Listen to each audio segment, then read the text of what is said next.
Los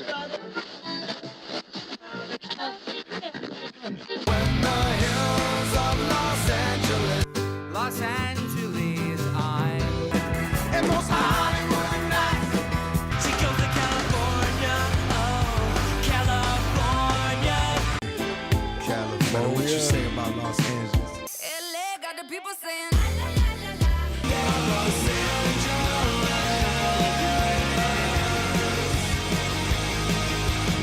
You're listening to Corner of the Galaxy on cornerofthegalaxy.com.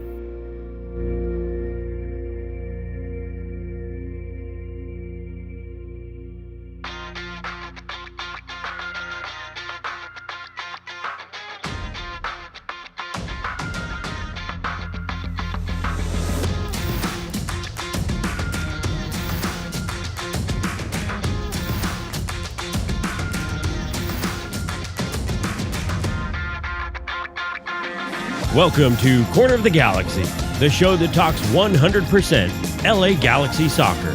We're glad you could join us. Now it's time to sit back and relax as your hosts navigate through the twisting, turning, but never boring world of the five-time MLS Cup champion, LA Galaxy.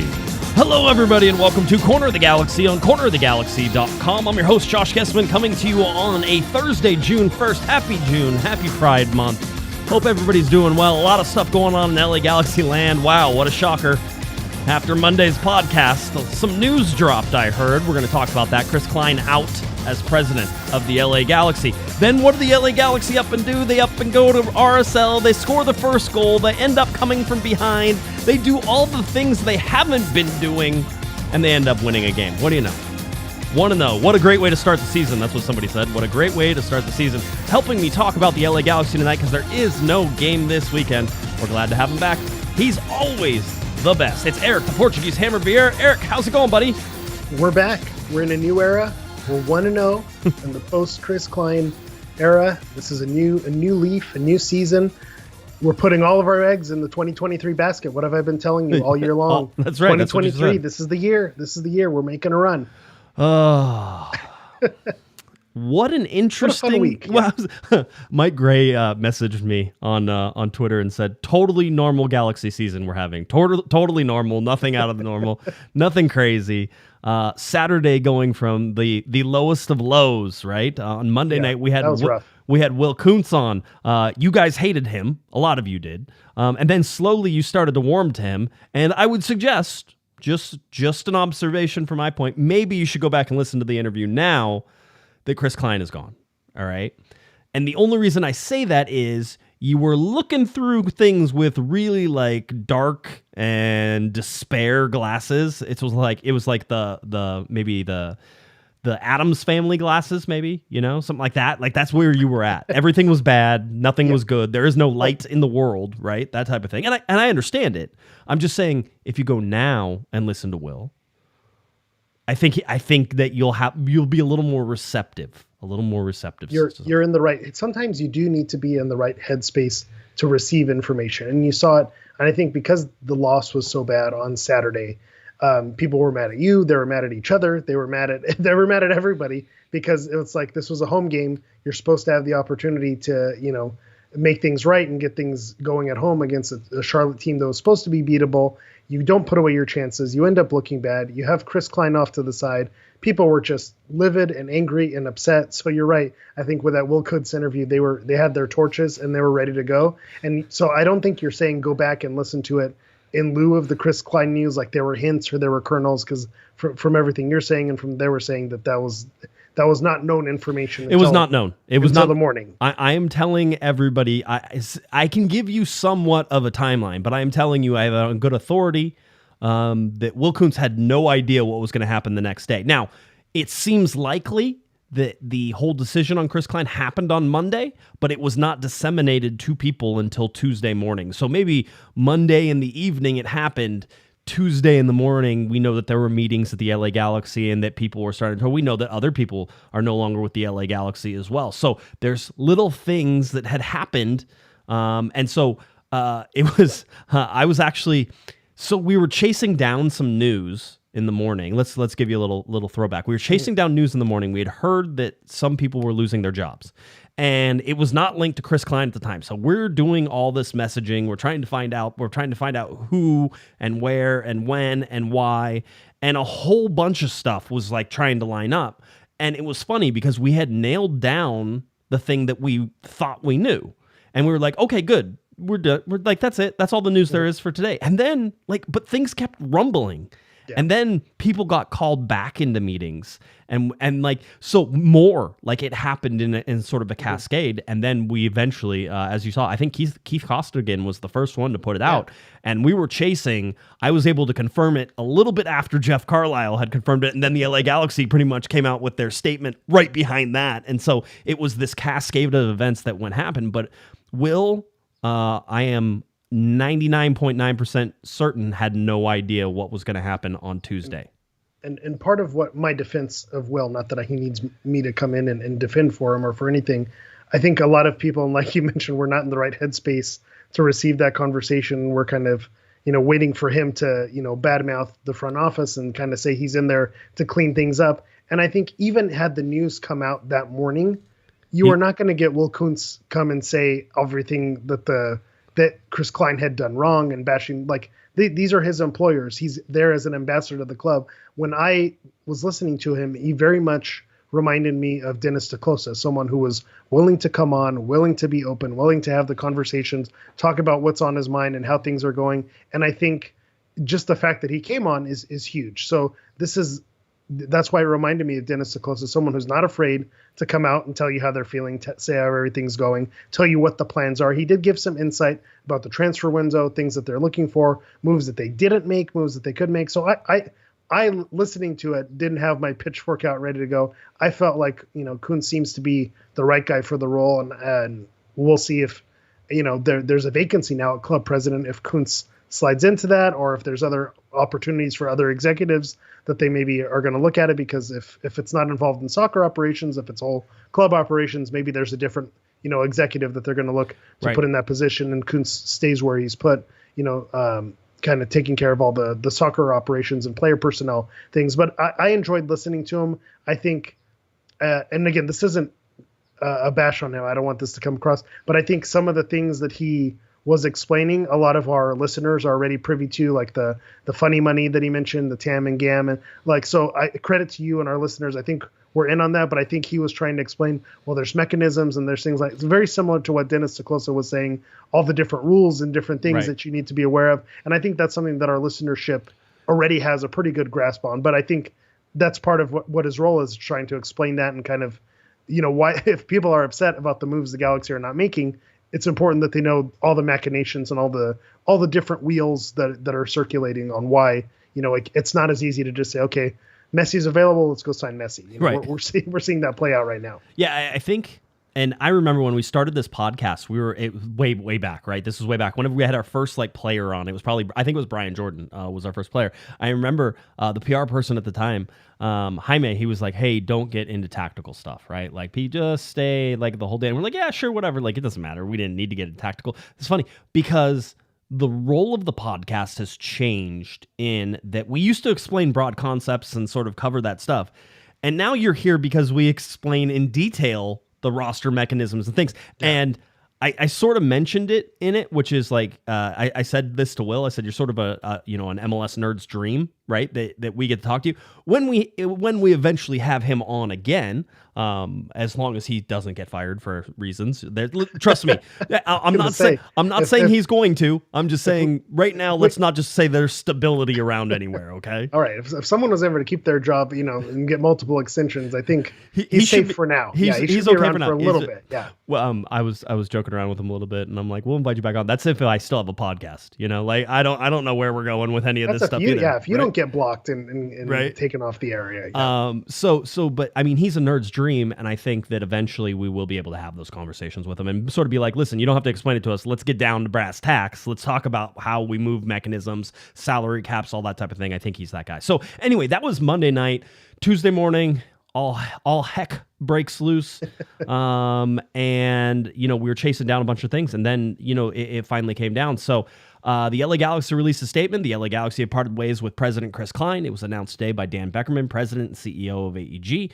The LA Galaxy head coach and sporting director Greg Vanney will continue to lead all soccer operations while reporting directly to Beckerman, so no change there.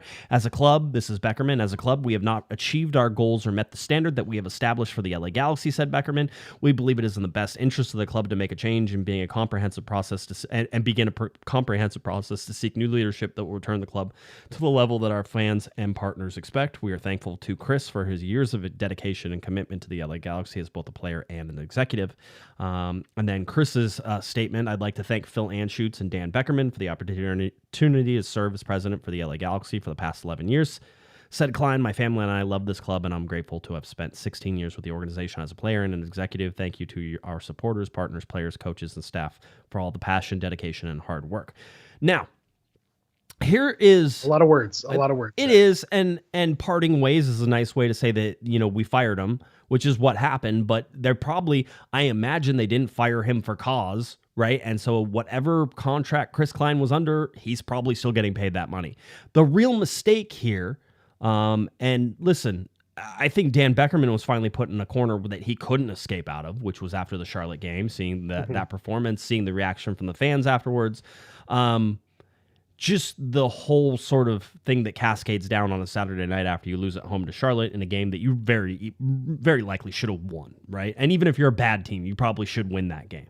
And so saying all that, going through, it feels like Beckerman was backed into a corner. This doesn't feel like leadership coming out of, because leadership would have probably been not giving the guy an extension on a contract after he was, confirmed cheating at the top of the organization. And even if it was somebody else, right? And we've said this, even if it was Dennis DeClosa, even if it was Guillermo Barros-Schelotto that were doing it, they did it under Klein's nose and he didn't know about it. If that's the argument or defense, which it has never been, but privately we've been ushered towards Dennis DeClosa as somebody who would be put at fault for that, right? So yeah, good job in terms of you finally had to pull the plug, but it feels like the semi truck was about to hit you, so you had to jump out of the road eventually anyway, right? Yeah, the situation that the Galaxy were in, you're absolutely right. Heads needed to roll at some point. Being in last place, losing games at home against opponents that are beatable. I almost thought like Vanney was going to be on the chopping block before Chris Klein was on the chopping block because. Being the position and how he was able to kind of dodge all these bullets, I felt that Vanney was going to be the next one to kind of fall apart. And I was kind of having a back and forth with the canon. Sophie, shout out to Sophie.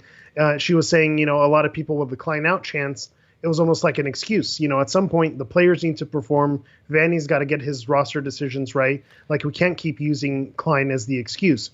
But I think because everything that you're mentioning, they couldn't get rid of Vanney because it would be another person under, Chris Klein would fire yet another coach. Yep. So they had painted themselves into this corner. So the only logical solution is to get rid of Chris Klein because of the poor results. You're in last place. The players aren't performing. They're not, fans are in disarray. Every loss or when the conversation is happening on Apple TV, when it's happening on ESPN FC, Hercules Gomez, Football Americas, every single conversation has the caveat, and the fans are boycotting, and the fans are unhappy with leadership. So it wasn't just the Galaxy are on a losing streak. It was the Galaxy are in last place. They're a laughingstock of the league. They're not where they should have been, and the fans are upset, and the front office is making poor decisions. So at some point, it needed to buckle, it needed to give. And I think this is the first step to healing in a way, not to like be so super overly dramatic, right? But this needed to be the first domino to fall. So now Chris Klein is gone. Okay, now Chris Klein is gone. There's no longer the excuse of, coaching or roster decisions. Obviously, you need to give it time because I think damage was done to this club under his tenure. So you need to give it some time to do a little bit of healing. But this is the first domino to fall. So now you can start having the conversation if the tactics aren't right. Okay, let's look at coaching.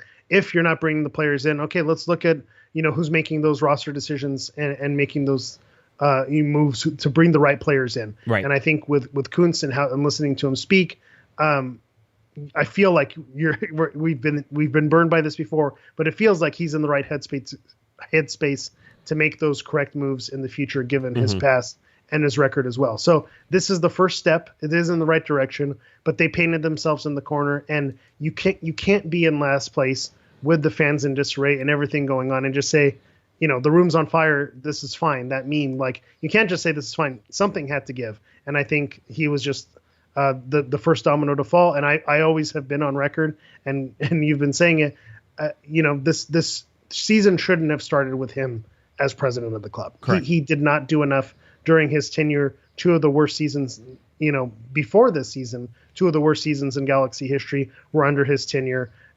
Failures with signings and players being injured and not being able to set. That's all under his watch. A cheating scandal, the icing on the cake. Yes. And he's still returning. It should have never been this way. Maybe Will Kuntz could have been. He was available in the offseason. Maybe he should have been brought in sooner. An executive could have been brought in. This shouldn't have been the case, but at least they're making the steps to move in the right direction. And to your point, not that they should be applauded for it, but it needed to be done. It is something that needed to happen. It was time. It should have happened earlier, the whole deal.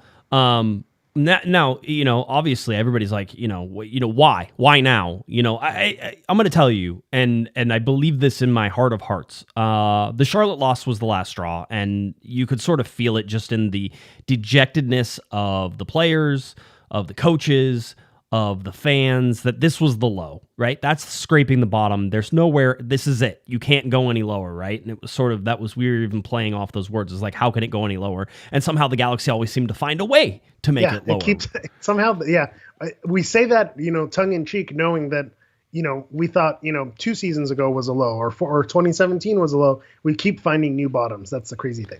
And so, what ultimately got Chris Klein fired? I think you have to stack things up, but it's the results. If this team was winning, he'd still be in charge, right? I mean, obviously, right? There's truth in that 100%. And I know people, Alexi Lawless, friend of the show, friend of yours of the show. I don't know if I could say friend of mine. Just lie. I just saw that because I was texting him and I had the video where he wished you a happy birthday. Yes, I remember. But people get on him for saying if the Galaxy win, there's no issue. And there's truth to that. If they're winning, that makes covers up a lot of warts. And so when they're not winning, it exposes everything. And so I think everything was exposed and out in the open. You were sitting there with your pants down and everyone's pointing and laughing. Right. Your worst nightmare, your worst dream. Anyone ever have those dreams? Yes. Yes. Just me. Just me. So, all of me. Yes. We're living that situation in real life. The other thing I will say is, again, I think it piles on, right? The boycott. Dan Beckerman didn't want to sit in another meeting with the supporters. That's really, because that's where it was heading again, right? Because you had Angel City Brigade confronting Greg and the players, which is interesting because there's been a little wave of that going through MLS and, the whole deal. Yeah. And I saw some of the players being like, get your guys out of there. And we actually even talked to Will Kuntz about it. And he was like, maybe I wanted to go over there to make sure I needed to extricate. At the end of the video, that was a rescue mission at the end. Yeah, and I get it. I don't know that players should have to be there to take that from fans. I don't know that that's part of their job. It's interesting. It's certainly an interesting. We see it overseas. We see it in MLS. It's not something that's not uncommon in soccer. It's just now I think we're having the discussion about whether or not players, as part of their jobs, have to sit there and be berated by fans, right? And listen, having honest conversations is cool. Like, that's fine too, but that's the difference. There's a line somewhere. But anyway, neither here or there. Just to kind of piggyback on that final point, I think where you see the difference, and it's not the player's responsibility to sit there and get berated and to get yelled at. If you want to listen to the fans, hear their concerns, have the conversation, go there, you applaud them, you toss the jersey, we're sorry, we didn't live up, and then you walk off and you're done with it. But to sit there and say, well, they need to listen to what the fans have to say. Okay, they can listen to what you have to say, but if you're sitting there, screaming at them through a bullhorn, okay, I guess if I want to listen to you, but I also don't need to sit here and be yelled at someone, at my workplace. That's not exactly the right venue to do that. There's opportunities to have forums and discussions. Right. I don't know that that's the best time and place, or maybe it is the best time and place is when you give the poor result. Right. But then again, you just played, basically took a dump on the field. Is that the time that you're gonna say, oh, now I'm gonna fix it. Now let's go back and fix it and play. You're not gonna fix anything and repair right there. So I see both sides of the fans wanting to express to the players how they're feeling, but also if the players are walking over there, they're clapping you up, they're giving the mea culpa, the apologies, accept that, and then move on, and then find out other venues to express your frustration. It's funny. I get a little piece of that because people think that they can just message me on different social media and tell me how to do this podcast, which I've been doing for 15 years. So I always enjoy that a little bit. And I'm always like, man, what if they were like yelling at me from the stands? That'd be interesting. Let's get to some super chats. Got a bunch of them. Yeah, there's a bunch. And by the way, I know we got a bunch of super chats during the Will Kuntz interview. It seemed less appropriate to shout them out during that, and I apologize for that. But I do appreciate every single one of you, even the ones who are using it to be completely and totally idiotic. I'll gladly take your money. That's fine. Thank you. But usually I'll be honest. You're being super villain here. I don't know if I can get on board. Maybe Alexi Lawless is a friend of the show. I can go to the dark side on this stuff. No, it's just again, we on this show hold I would hope a certain level of decorum in here, and we like to say that that we do this show for everyone. But that means you have to be part of everyone too. You don't get to be an individual, and you don't get to sit there and your opinion doesn't matter more than anybody else's, and you yelling and screaming and typing in all caps and doing all that stuff. That's great. Go ahead and do it in the chat. Call me names, call other people names, get really upset. I understand why. But don't expect that like we're going to sit there and then yell out your super chat whenever you're doing that stuff. But I wanted to get to the good ones here. Hold on. All right. Sorry. Before we get there, let me say one more thing is that Will Kuntz, Executive Vice President of Player Personnel, first time on the show, some heat about, why aren't you asking the hard questions and this and that? And, again, first time on the show, he's going to give a lot of insight. You want to have him back. Maybe your first opening, conversations are not, why do you suck? Why is the team so bad? Why are you, a jerk? Like, you're not going to come across like, and if you've ever had a conversation with another human being, there's a decorum, like you said. Right. You have a conversation. You're professional about it, and you have your back and forth, and that's that. That's okay. Like it doesn't have to be pointed and angry. You can still ask questions. You can still get information without being upset about it. And you don't want to burn your bridges. It also works that way, and that's not a bad thing. That's not saying that you're lobbing softballs, but you also are not going to say you'd like to have him back on. You're not going to, Well, this is a discussion. This is a discussion. Yeah. This isn't this isn't Hannity. This isn't like any of those cable news shows where they're just going to get. It's not a gotcha. I thought that Kevin asked some difficult questions. I thought he had some fun questions in there as well, which are just like ones that are which, by the way, first time on the podcast, we want you to feel a little bit comfortable here, right? The whole deal. And that type of thing. I thought I asked some pointed questions too. So it is what it is.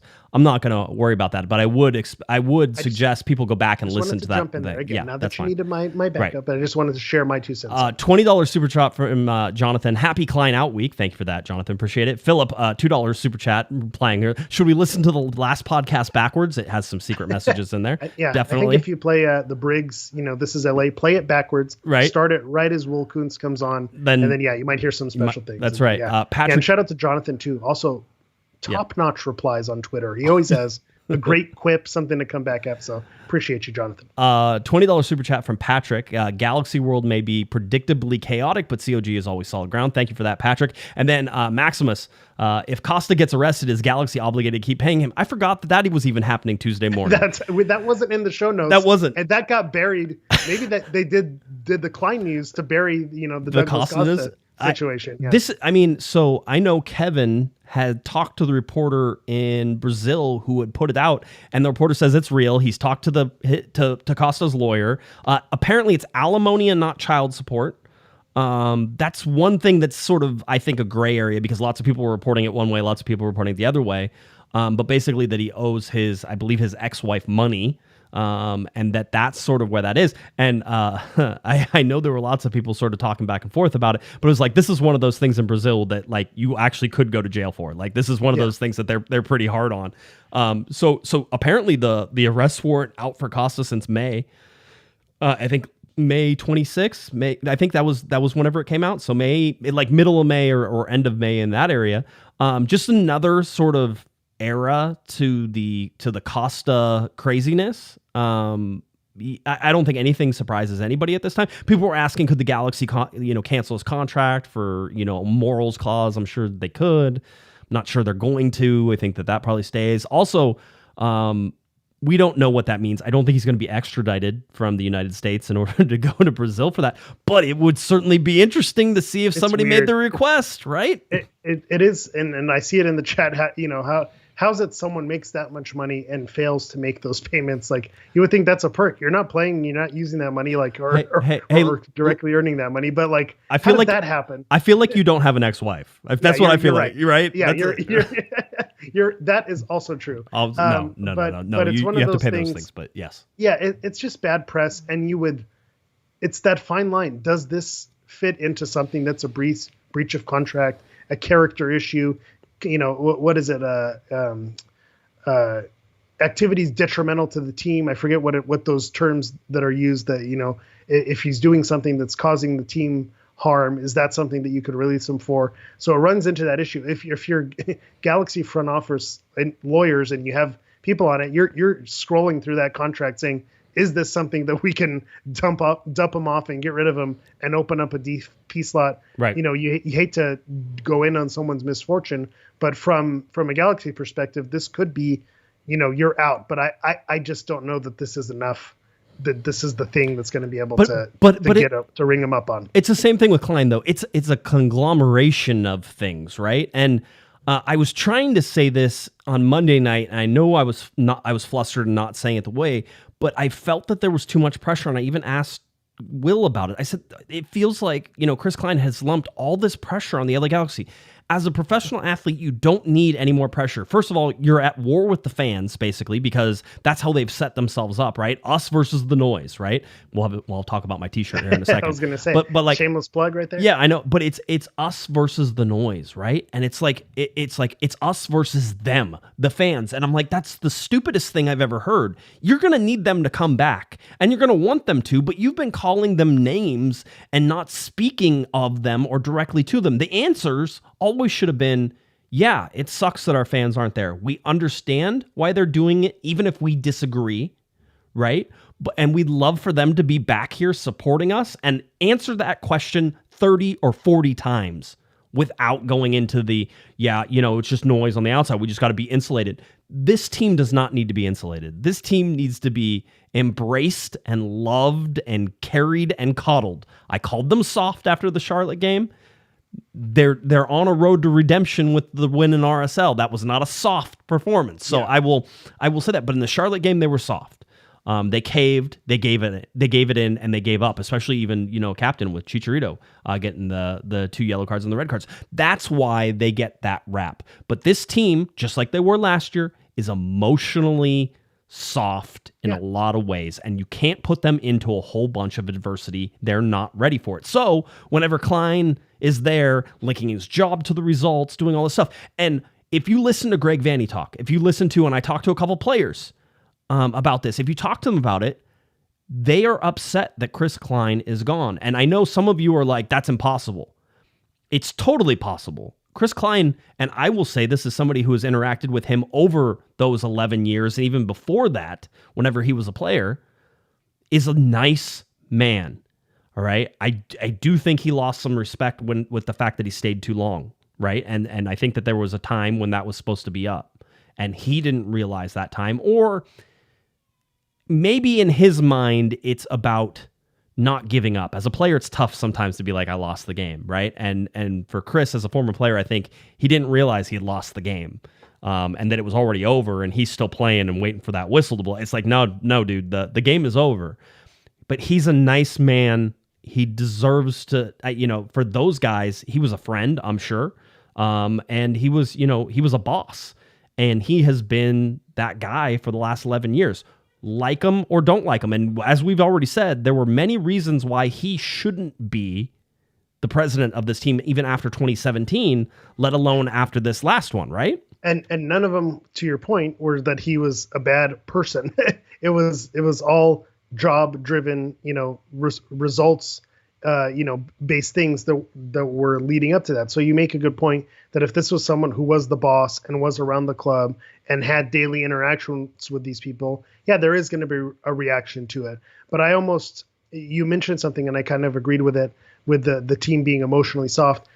They are also emotionally driven when it's positive. I think this team is high on emotions in sentence. because when the vibes are good and everyone's getting along and the team is cooking, then the team is performing really well. And there's a lot of emotions that are based behind that. So you need that in the positive spin as well. But the team is also emotional, and you saw it in DC. You give up a goal and then everything just completely falls apart. The team has that too, which is why the response at RSL was something that I hadn't seen from this Galaxy team under Greg Vanney.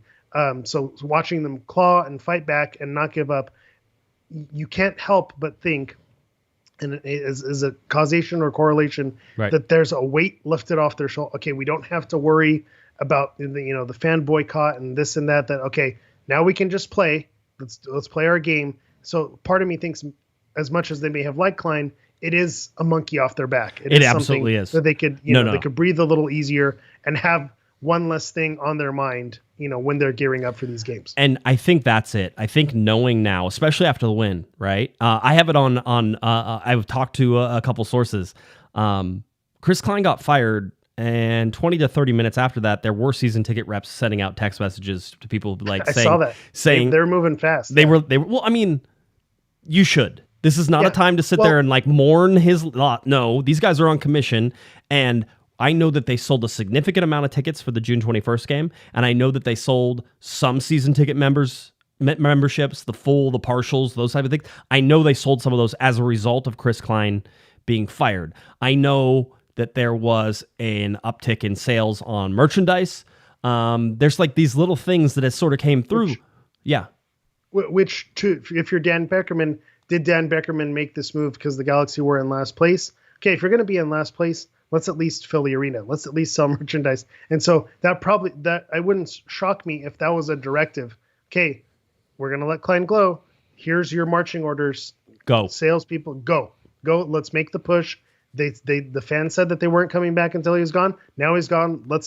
They were going to call their bluff on, are they going to come back or not? Seemed like their bluff was called. So now they said, okay, let's call their bluff. You said you're going to come back when he's gone. Well, he's gone.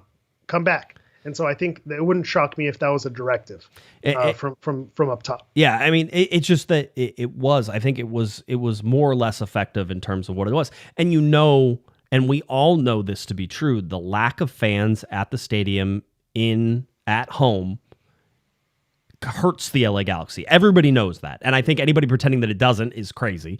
That was the idea. That's why you're not there, is because it hurts, right? So all of those things sort of conglomerate together to get this result. I know the guys felt bad, but I also, and I've said this from the very beginning, there was too much pressure on them.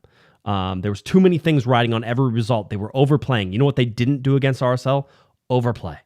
Yeah. For once, maybe this year. Greg Vanney said it, and I'll paraphrase him, but he said, I saw a different team tonight, and that team that I saw tonight basically can do special things. He is correct, because that's how you play. And so, listen, the Galaxy gave up 2 goals. They ended up having to come from behind after scoring the first goal. There's a whole bunch of things that are in that. But bottom line is, relieve some of that pressure, and the LA Galaxy will perform. Now, is this turning around? No.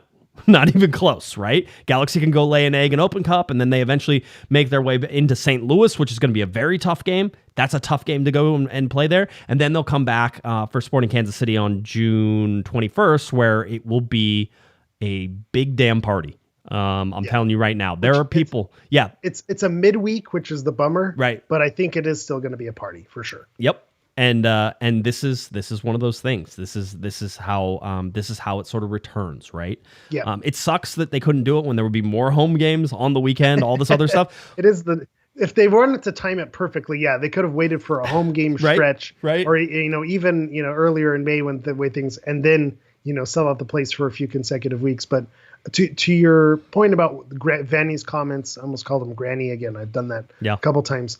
But him saying that was a different group. I could see them doing special things. And looking at the goals that they gave up, set piece goals, that's something that's been an issue. So in the run of play, the Galaxy haven't been a bad team. But these set pieces and these situations are where they make their mistakes. So to your point, the team has it. There's pieces there. And this is, starting Efrain Alvarez and Gino Vivi and still able to get those results. That shows a response and something about, the group that's out there. So it's kind of interesting. I don't know if we're going to get too much into analyzing or recapping. No, that's something I wanted to point out as well. Yeah, I think we should, because there's a lot of different threads that sort of run through that game. I do have the t-shirt out. I am the noise. This is one of those rare times, one of those very rare times where a fan of the club can be the same as media, because I've been labeled the noise. Kevin has been labeled the noise. Eric, you've been labeled the noise because you say things on Twitter. How dare you? Right? Everybody who's in this chat room, you guys are the noise. Right? And it's funny because it had such a negative connotation. Now it almost has like a positive connotation. I am the noise. It's sort of one of those things. It's almost like a rallying cry. It's like, now we get loud. Now we've done the stuff that that we set out to do. If you're the boycott, you set out to do. As reporters, we covered what we thought was right and fair throughout this entire tenure. I was shocked whenever Chris Klein got renewed for his contract to come back. I was probably the second person to find out after Kevin, because he called me and said, "You're never going to believe this," and I said, "That's unbelievable. You're correct." Right? So we've been there, and we've tried to be honest with you guys as we do it. Galaxy aren't out of the woods yet, but that's why we sort of put this t-shirt out, right? I am the noise. Now, I think if you go, it'll restart, and it should be start to shipping. Some of these will actually deliver before June 21st as well. So we're doing short little batches of them and getting them out and getting them going. So if you want to, you can go there. I will have it up on the website tomorrow. Yes, the website's fixed, cornerofthegalaxy.com. We'll have it on there. Wow, we're back. Everything's back. We're all the way back. We did it, Joe. We did it. And so I'll get that all there, so that way you could do it. But if you feel so inclined, obviously proceeds go to support the podcast and all that fun stuff. The other thing that I would like to point out before we get too far and before we go into this RSL game, this was the last time we saw Chris Klein standing against the wall in a press conference that wasn't his after the Charlotte game with Vanney up there. And by the way, I had to go wide angle on the lens. Okay, we were kind of far away, but we weren't that far away. But I went wide angle in order to sort of capture the whole feel of the room. That was the last time that we saw Chris Klein standing there against the wall in jeans and a t-shirt, of which I've been questioned multiple times how that happens. If you're president of the club, do you wear a suit and tie? I've seen him in suits and ties for most of his career, Eric. Most of his career. Yeah, this is a hot button topic, and for me, it gets me going, because I'm a person that believes if you do the job well, it doesn't matter what you wear. This happens in education quite a lot too, and how teachers should dress and what's proper, attire.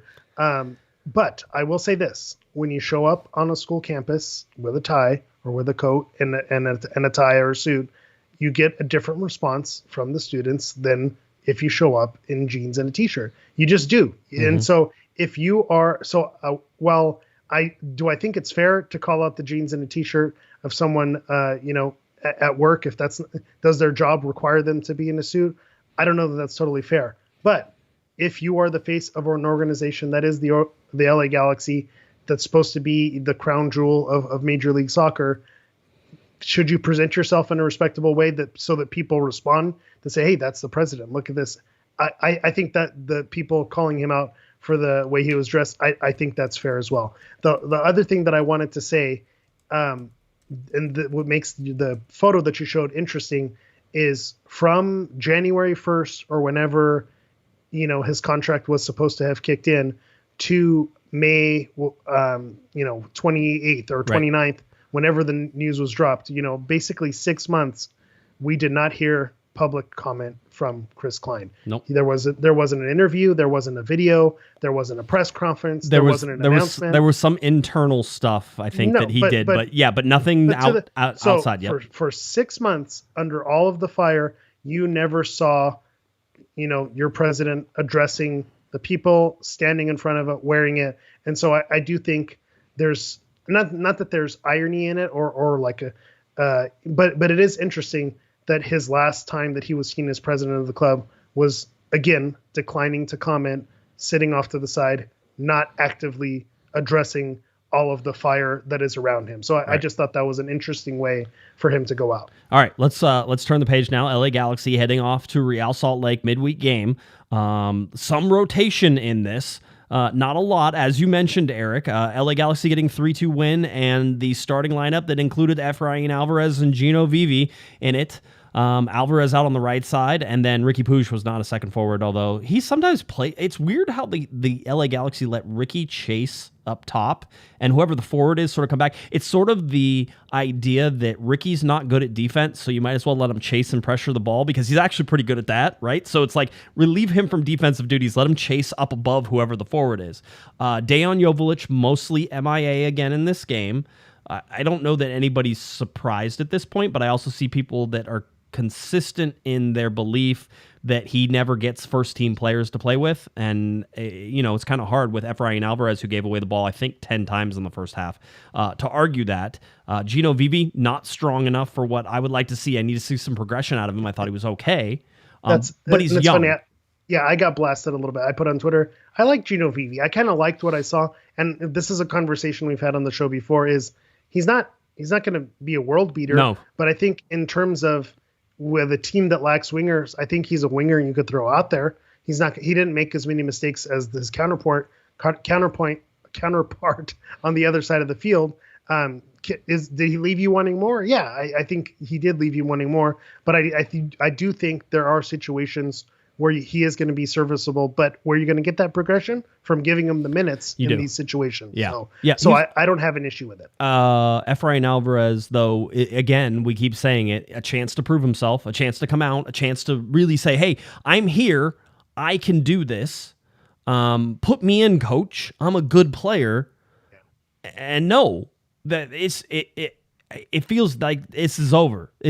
Somebody said he made his. Are we gonna keep playing Freebird here? Play the hits like it's the same same people. Song and People dance get so mad at me for again. this. Yeah. People like there's some real Efrain Alvarez fans who are like, just give him time. It's like, dude, my watch. I'm gonna have to get a new Apple Watch with the amount of time that he's getting, because this one's gonna go out of date. It's just and to the Gino Vivi point. Well, why are you giving Gino Vivi, time and credit, and Efrain not? Efrain didn't get a bump in salary and anointed Robbie Keane's number. Gino Vivi, this is his second game that he's ever played, so there's gonna be a little built-in tolerance around that, as opposed to someone who's been given opportunity after opportunity after opportunity, and when they're both your super draft pick, right, is on the same level as your, person who's supposed to come in and make a difference. Right. That's not good. No. The criticism is gonna be fair. Space Core in the chat room says one person gets real mad, just one. That's it, right? Like that type of thing. No, but Mute button on Twitter. You got to use that. Well, and here's the other thing that sort of goes into the face of all of this is that Efrain Alvarez was on a U22 contract, which really meant that his salary didn't hit the cap. So even if the Galaxy were paying him a whole bunch of money, it was money that didn't hit the cap. And as far as I'm concerned, I only care about money that hits the cap, except if you're a designated player making like, $5.5 million or $4.5 million. Your name's Douglas Costa. Then of course I'm going to have issues with that.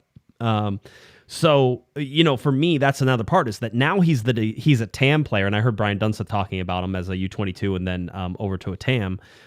He was like, hey, that means now there's real implications of that salary. So I would expect that the leash on Efra and the time that he is granted and what he does with that time are even more important now than they ever have been. He talked about it before, saying this has to be his season.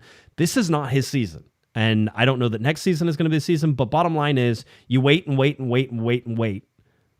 Something has to happen. And I'll tell you, the LA Galaxy weren't good enough in that first half.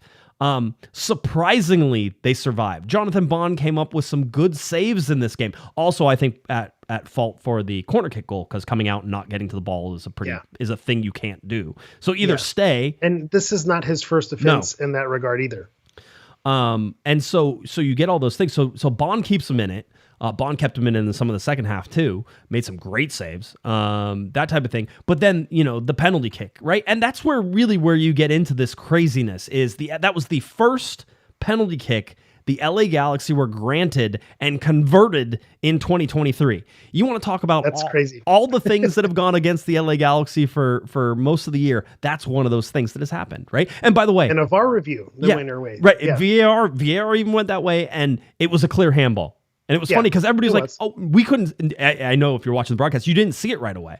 And you're like, where's the handball? Like, why are they complaining? Why did Martin Caceres, who got scolded by Brian Dunseth he was turning around, which I agreed with Dunseth on that point. I do. Like, have your arguments with after, like, Caceres could have been in a position to, slam that ball into the net had he not ran to the referee at a full sprint. So I understand that point. But if it's that clear of a handball, which it was, by the way, I kind of get it. Yeah. He was sort of like, how did you miss that? I can see. Again, 4-time World Cup player, I believe. Yeah. Martin Caceres, easy Dunny. And I love Brian Dunseth. He's great. And so seeing that, by the way, Mark Rogandino is starting to be the default LA Galaxy announcer. He was at Charlotte. I got to say hi to him, and then he was in RSL with Dunny and doing that as well. So I've known Mark for a while. He's got LA Galaxy roots. He's also got some other roots that people aren't happy about. But but I think time with the Galaxy. If we go time logged, it may be more years with the Galaxy than the opposition. So I don't dislike this. He again, out of people who come from across town who could be announcing LA Galaxy games, he's not at the bottom of my list. So the other funny part is, Dave Denholm was the person who started the first ever LA Galaxy podcast. Like, he was first, and then we came along. But he was first well before me. Like, I didn't even know he was first. And Jared Dubois had to tell me. He's like, oh, Dave. And Dave had been on our show many, many times. Dave and I are still good friends. But it's funny because now he's over at LAFC. It's like, Dave, you used to call, my LA Galaxy, which he absolutely did. 100% all the time. Yeah, exactly. It was the whole deal. So anyway, really interesting to see that. But no, I mean, that type of thing. So the Galaxy go into the halftime 1-0. What kind of craziness is this? Eric, only the 4th time all season the LA Galaxy have scored first in a game. The second time they did it on the road. What happened on the road? Very first game, they lost 3-1 to FC Dallas. You saw that. As a matter of fact, up until the RSL game, joking, yeah. You had seen the last goal the LA Galaxy scored on the road. Yeah. And can we talk about the penalty as well? Yes. How well taken it was. We keep talking about Chicharito with his history, Ricky having some issues taking the penalties as well. Who's going to be the guy that's going to take our penalties? I feel like Brugman is the guy you can trust to slot those penalties. That was so well taken. That's textbook, exactly how you want to see hard. Penalty. He hit it real hard. That was, I always like it whenever hard they just and with rip placement. Yeah. Let's not, if it ain't broke, don't fix it. Yeah, because I think it went side netting on it. So if you catch the side netting, it was good placement, right? So you're good. Even if the goalie guesses correctly, you're solid. Yeah. So that they convert that, and then obviously you get into the second half. You get the really great goal by Ruiz, right? And then who scored the other one? I'm trying to remember. I have it up in. I was going to say notes. Ruiz got the set piece one, right? The free kick, and then before that I have this in my notes as well. It was Musovski. That's right. Mm-hmm. Correct, on the header. Musovski on the header. Another guy who was annoying the way he was playing, with roots across town, which he kind of reminds me of like a Chris Wondolowski type. Where like, God, this guy just bugs me. Something about his face, right? And the way he plays. If he's on your team, you like having him on your team, but when he's not, he just gets under your skin. Yep. So that's a compliment to him, actually. As much as it sounds like it's not. But he was someone he had a pretty solid game against the Galaxy, and that goal was deserved. Should have scored. Should have scored a couple different. But that was again a slip on Aude. They were able to get back and underneath Aude. Jalen Neal left with 2 guys, jumped with his guy, couldn't pick up Aude's guy. And so Musovski ends up hitting that home. But the real mistake there, obviously, Jonathan Bond not being able to come out and get to that ball. Then you get the set piece. I believe it was Raheem Edwards who got the yellow card for stopping that play. And I was like, that's a good foul. And I still stand by that. Not in that position. You don't have a choice, Eric. He's going to step into the box in about 2 steps. And then you really can't make the tackle. And the Galaxy were back on their heels. I guess you could argue better there than in the penalty box. It is. And that's why you either make that foul there or you don't. Now, the chances of making that shot are low, right? We all know that. Now, Ruiz hit it great. That's all I said. I was like, that's it. Everybody's Can't get mad at it. Yeah. They were trying to say, oh, the wall needs to jump that close. You maybe don't need to jump, and they didn't have anybody covering underneath their feet, so maybe don't jump because they could have gone under, right? So there's like these little things that sort of get in there. As a defender, understanding where the midfield is and playing there, I would say absolutely you have to take that foul there. So I was like, it's a good foul. I understand it's in a dangerous position, but the chances he's going to score from there are very slim. Now, having said that, he scores. It's 2-1. The LA Galaxy always go in the bag. This is it. Yeah. It's over. This is where you thought, and I saw people mentioning they turned the game off. I've turned the game off in situations like this season when I see the Galaxy give up, take the go behind goal or the goal that seems to bury him.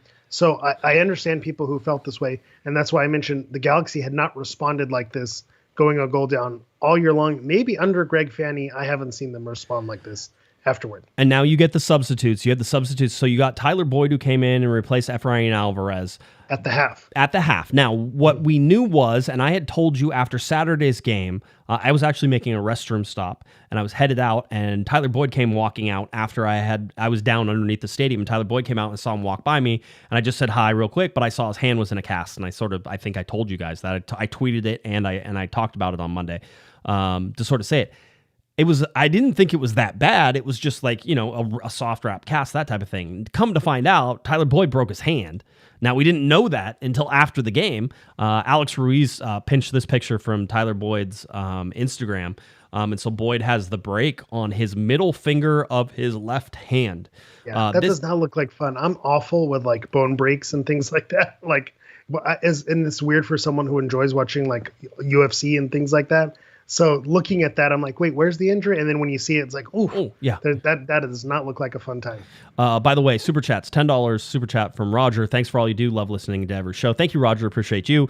$2 super chat from Michael. Were the Galaxy ever in for Zava?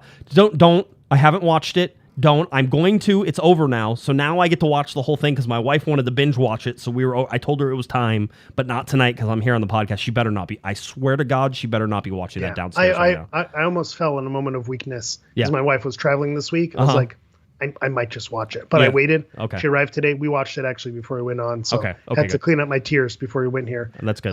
But yeah. There's some Zava Easter eggs in that finale. $2 super chat from Angelino. Ricky Jacket floating on Twitter again. Any news? Still, I'm told soon. That's all they ever tell me is soon. Like it's coming.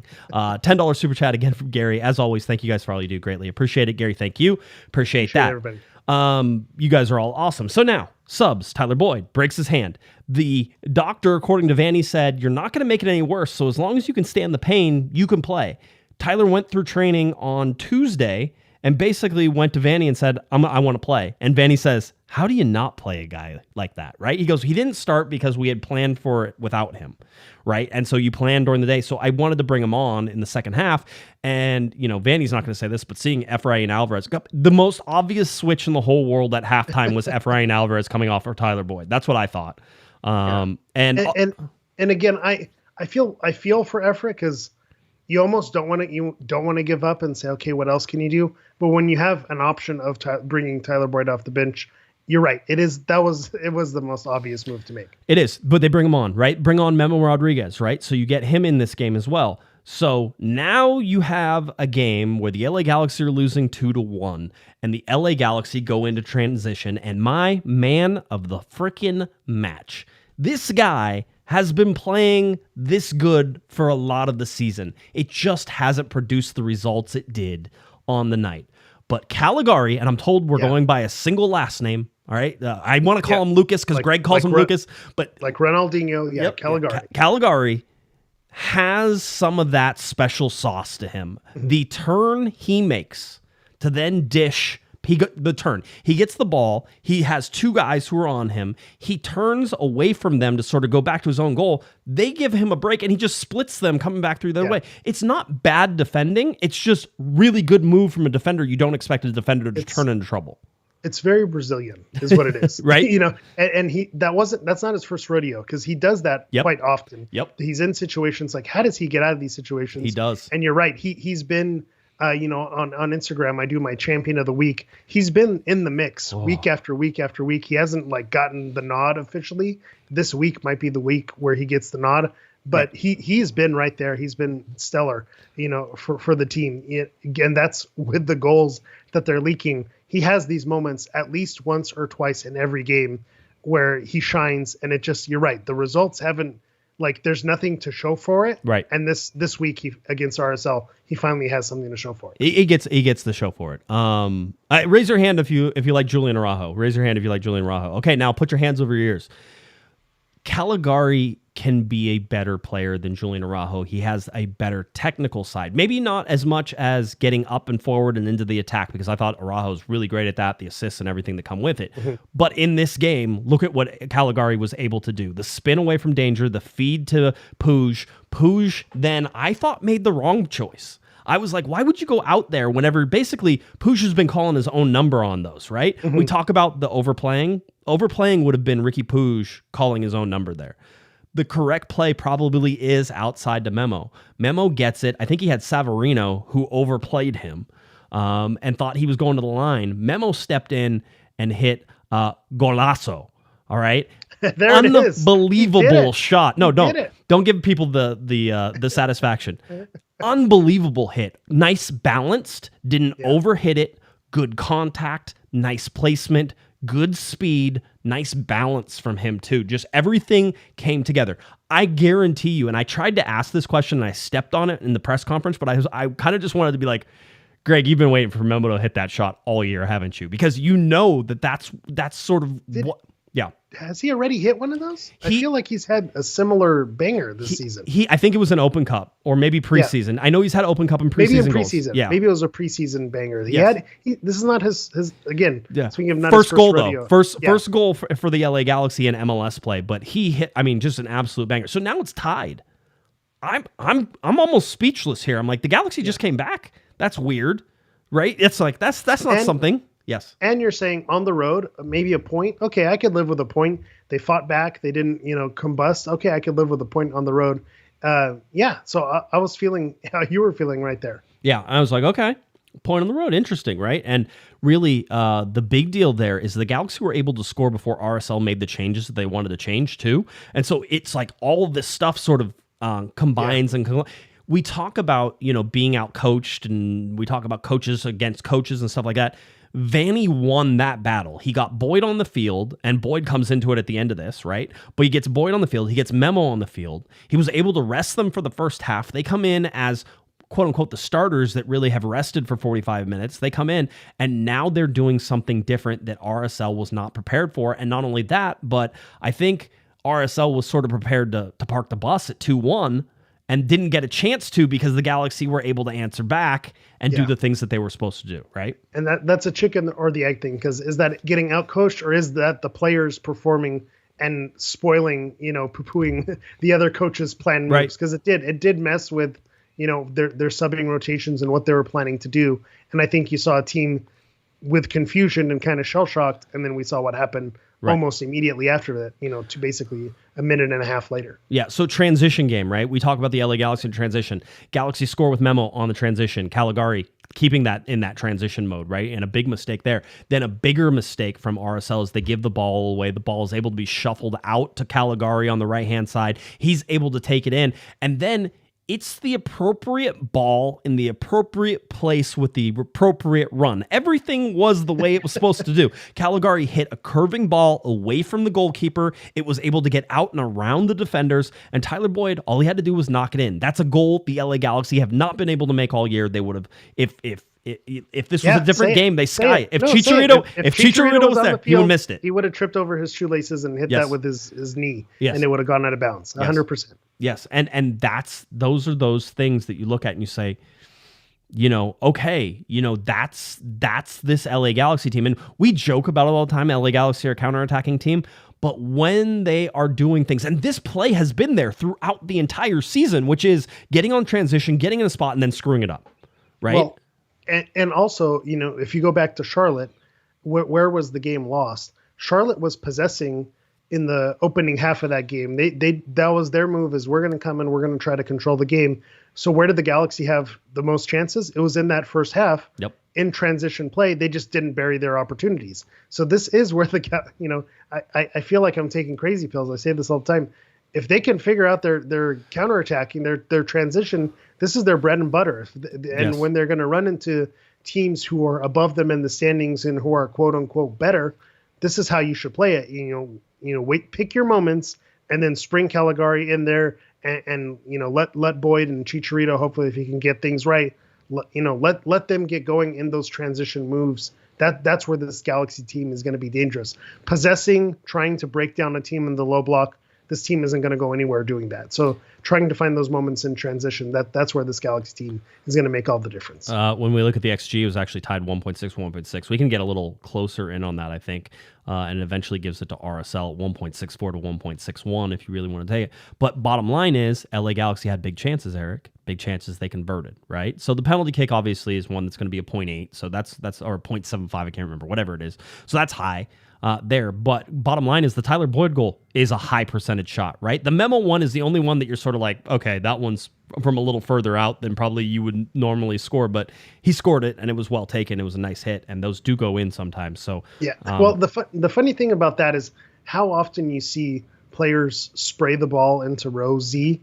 Is you see a hit like Memo hit, and you're like, why don't they do that every time? Well, yeah, why can't you just do that every time? Because it just looked so smooth and so easy. Yeah. Somebody told somebody in the chat was saying, like, I think the Galaxy just try to win like that every time. Just go out there and win. Yeah. I think maybe. What's that all about? Yeah, come on. Just do that. I was talking to a former player and we had the discussion, and I said, if they fire Chris Klein, I expect this Galaxy team to play a lot more freely. I expect them to be a lot calmer on the ball. I expect them to not overplay. And they were in agreement that there was a lot on their backs. And so this game, whether it was a one-off, we don't know, right? And this is where I caution you. This team has bad tendencies. Yeah. All right? And RSL, this is not, Cincinnati or New England or even Seattle, who's cruising at the top of the league. Consider who they beat their opponent as well. We're kind of joking about their wins in U.S. Open Cup. Consider the competition as well. Can they do this against, a St. Louis team that's hot? Can they duplicate it now that RSL has seen their bag of tricks? So you're right. One game does not fix it, but it's you can't start a streak until you win one. So give them credit for getting the ball rolling there. Yeah. So again, I'm sort of in the camp that this was what you wanted. Right? This is what you wanted to see. This is what you wanted to have. There is nothing bad from this game. Yes, the set piece defense, worry about that. But overall, I asked Greg this. I go, it's kind of funny that we can call this a defensive game in a game where you give up 2 goals, but this felt like a defensive game. Jalen Neal played really well. Jalen Neal just playing out of his mind. Yeah. I mean, it's stupid that he's 19. It is stupid. And it makes me angry for all the talent that I don't have. And all the time that I've wasted being 40, almost 42. You're almost 40. Happy birthday, sir. Very soon. Thank you. Almost there. So like you go into this, it makes me angry that Jalen Neal is so good because he's too calm on the ball in situations. This is, what do they say? Being crazy is being calm when everybody else around you is crazy, like that type of thing. That's Jalen Neal. He's nuts. He has to be certifiably nuts. And I don't really mean that, but how can this kid at 19 be this calm in these situations, making great plays, making good slide tackles, being in good body positions all the time?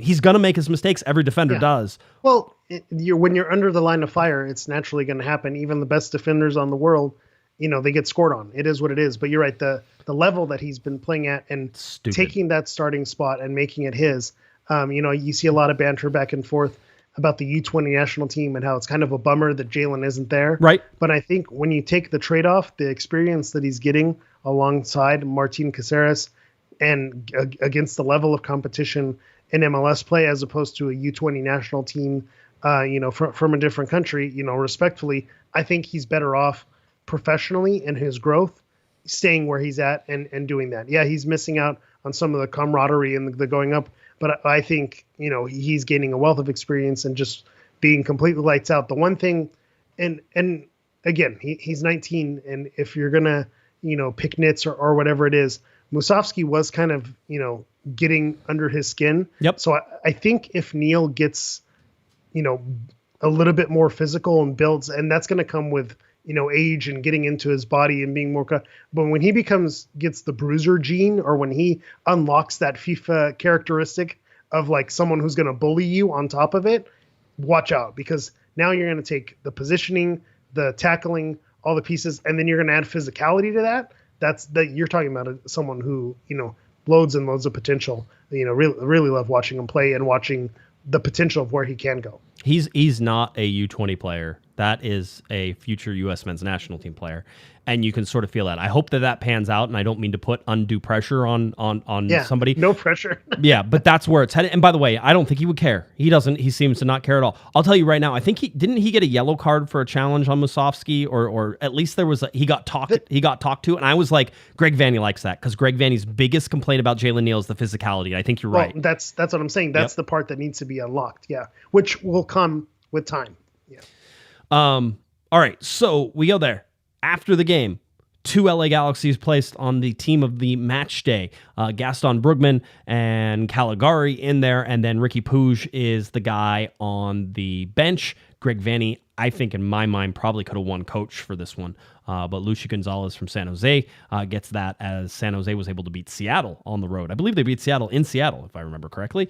As a matter of fact, let's see. I have that little ticker here right there. There it is. Let's see if we go and we say Seattle. Yeah, they did 1-0. And so I can understand why that was also picked. But that's what you get, right? So you get Gaston Brugman lined up as team of the match day. You get Lucas Calegari as team of the match day. You get Ricky Puig as one of those guys who's in there as well. Kevin Acevedo, who is in the communications department for the LA Galaxy, put out that midfielders Tyler Boyd and Memo Rodriguez each scored goals as second half subs in a 3-2 road win on RSL May 31st. The last time the LA Galaxy had 2 substitutes score in a single match. Dejan Joveljic and Efrain Alvarez did so in a 4-1 win over Austin FC on May 29th, 2022. Thought that was interesting just in terms of the impact. Kevin always has those fun tidbits. I always enjoy when those things come out. It's his job. I love Kevin, but it's his job.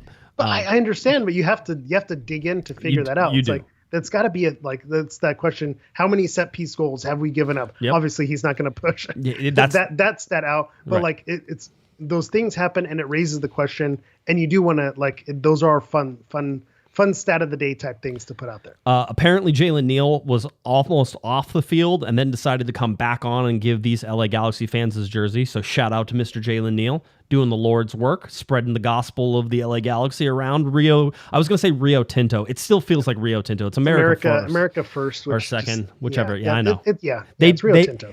Let's be very clear. They don't like the name either. They just like the money that comes associated. And then Ricky Puig and Gaston Brugman sitting next to each other, smiling. See what happens when you relieve a little pressure? You win some games. You do some stuff. You got Ricky Puig out here trolling us with trust. Trust with the process, geez. Trust with the process. Trust with That's the process. That's going to be the new one. Can no we, longer trust the process. Trust with the process. Can we get a T-shirt Ricky that says Puig, "Trust with the process"? I really want to. That's not making fun of. I really want it. It could be on the back of "I Am the Noise." Yeah, that's right. The funny thing about the "I Am the Noise" T-shirt, and I don't think you mentioned this when you were giving the first plug on it, is that this is something that you had sent pictures and saying, "What do you think of this?" and kind of bouncing those ideas before Klein was relieved. So it was. It came across like Klein was relieved, and then you came out with this. But this was something that has been building, to your point, because Vanney has been talking about the noise, and it's been a common trait. So the timing just kind of worked out perfectly in terms of releasing it. But it is something that you were working on before. So maybe we can get Trust with the Process as the next shirt. Please understand, though, I am absolutely taking advantage of the situation for my own financial gain. I wanted to make sure you're everybody just knew like that. the ticket reps, and That's just right. like Dan Beckerman. You got to strike while the iron's hot. You got to go now. If we go through the standings where the LA Galaxy are, let's look at the Eastern Conference. Miami let go of Phil Neville this morning. So last place in the Eastern Conference, it is Miami with 15 points there. Cincinnati at the top of that. Cincinnati, good job, Cincinnati. There's a lot of Galaxy connections in Cincinnati. It's not hard. If you want to pick an Eastern Conference team or a second team, right, whatever you want to call it, the Cincinnati has a lot of Galaxy connections. A lot of Galaxy connections in there. Eastern Conference up at 36 points is the top there. Western Conference 10 points behind because the Western Conference is a muddled mess. Good for the LA Galaxy. Overall good, because there has not been this huge separation between 9th place and the sometimes unreal reality that the LA Galaxy were facing at the very bottom, as the felt on the bottom of the table of the table that doesn't scratch wood floors. Colorado currently the felt on the bottom of the table. The LA Galaxy are the old felt that Colorado covered. It's still 2 layers of felt, but not in last place. That's and the one thing I want to point out as well is this is with a game in hand. Yep. because, a lot of the teams have played 16 games. They've only played 15. So there is another opportunity for them to kind of jump up in this area. Again, they're not on the bottom because of goal differential, but what a difference that makes. I talked about it last week that the chasm was starting to grow to where it was going to start to get unsurmountable. But again, this gets you to where, okay, now it's not a 9-point difference. Yep. Now it's a 6-point difference. And so you can work with that. A 2-game, can this Galaxy go on a 2-game run? Maybe. Can, a 3-game run, a 4-game run, that's where you start to lose the hope. But again, this keeps them just enough within striking difference so that chasm doesn't separate. They're not falling off a cliff here. If we go and look at some of the stats that I was able to compile here, first time all season in 15 games. First time in 15 games, the LA Galaxy have scored 3 goals. They've scored 2 goals 3 other times. In one of those, they actually still lost 3-2. Yeah. What were we saying? That the offense needs to step up? Yes. Look, the offense scores 3 goals, and what happens? The LA Galaxy win. Defense didn't have to be perfect. Take some pressure off the defense, right? We also talked about the LA Galaxy being shut out in basically half their games whenever we looked at it before. This was not the case this time. Again, the 3 goals. The LA Galaxy still on a minus 13 goal differential. That ain't good. That's what I've heard. If we look at the DP minutes, 50.7% still for DPs. Remember, no Chicharito, no Douglas Costa in this game. We are now, Eric, at the lowest that I have recorded. This is a rough graphic. Yeah, so 2018 was the same year, 50.7%. That was with Giovanni Dos Santos, Jonathan Dos Santos, and Roman Alessandrini, and Alessandrini got hurt at the end of the year. So that's something that we sort of have paid attention to. Right now, the LA Galaxy at that 50.7. Their average since 2018 is 57.3 of the total available minutes, and then just the DPs there that are in that 2018. And Ricky Puig, as he carries the LA Galaxy team, absolutely carrying the percentages of those deep minutes as well. So much. For the first time, the LA Galaxy topped 20% on the win percentage. 20%, 60% loss, 40% a tie or better.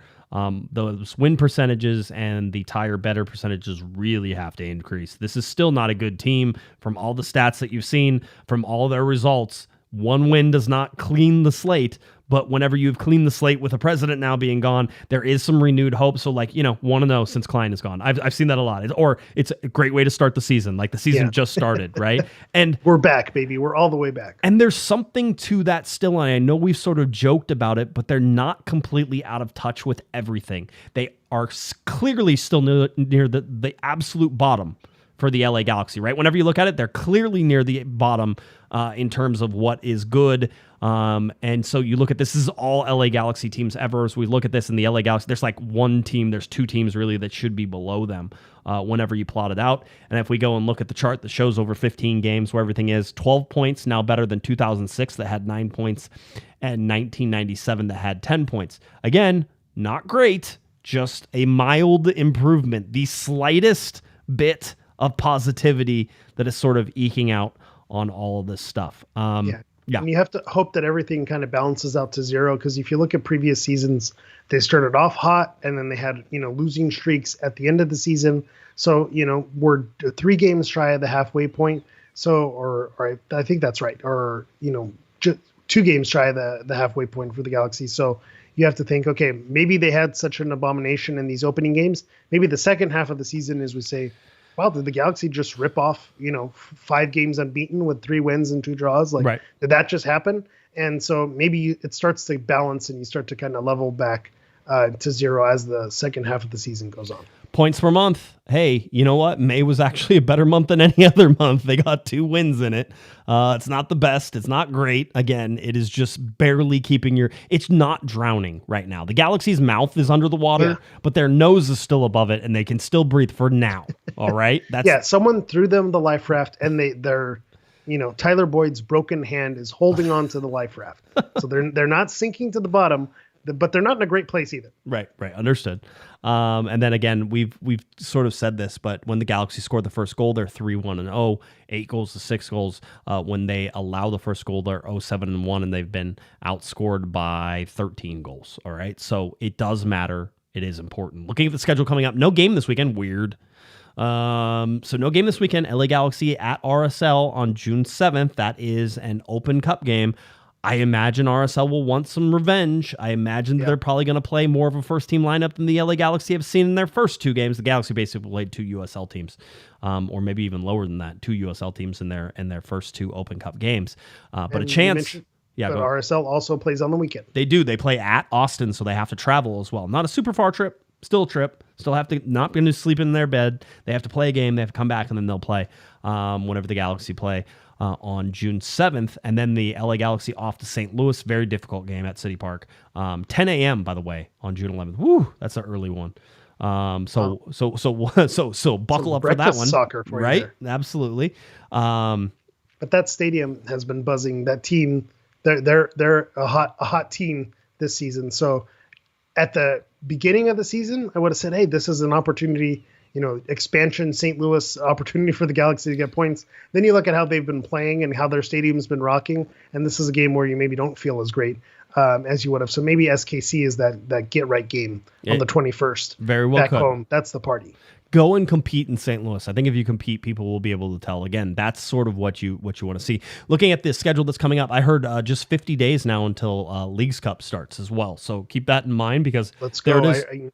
I heard that who was it? Cabral's son said it's mathematically possible to still win the quadruple. So Supportive Shield still technically within in the grasp. run. Leagues Cup still in the running. U.S. Open Cup still in the running, and of course MLS Cup. So we're technically still in every single possible competition. If you're going to bet on the LA Galaxy to win MLS Cup, do it now.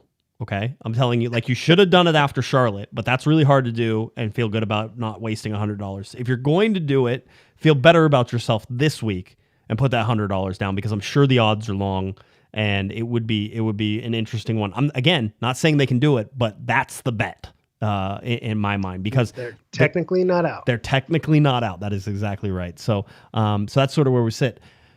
LA Galaxy get the bye weekend. Everybody gets to chill. Everybody gets to relax. They get to heal. They get to do stuff.